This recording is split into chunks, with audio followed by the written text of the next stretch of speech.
घुंघरूदार घुंघरूदार पायल गढ़ी दे सोनार घुंघरूदार घुंघरूदार पायल गढ़ दे सोनार घुंघरूदार घुंघरूदार पायल पहिरे यगुआ के बहिनी उठत बाजई बैठत बाजई लड़िका लेत पियावत बजई आधी रात के बीच से जरियों पे बजई घुंघरूदार पायल गढ़ दे सोनार घुंघरूदार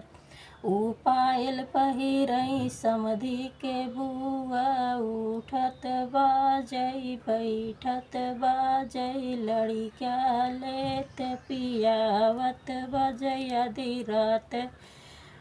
के बीच से जरियों पे बजई घुंघरूदार पायल गढ़ दे सोनार घुंघरूदार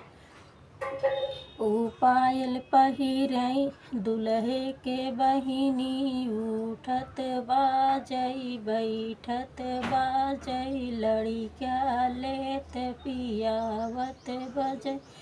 आधी रात के बीच से जरियों पे बजई घुंघरूदार पायल गढ़ दे सोनार घुंघरूदार ऊ पायल पहिरई ससुर के बहिनी उठत बाजई बैठत बाजई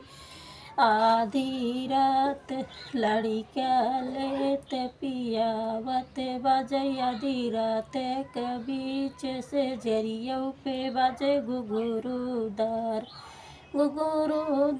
पायल गढ़ दे सोनार घुंघरूदार पायल गढ़ दे सोनार घुंघरूदार।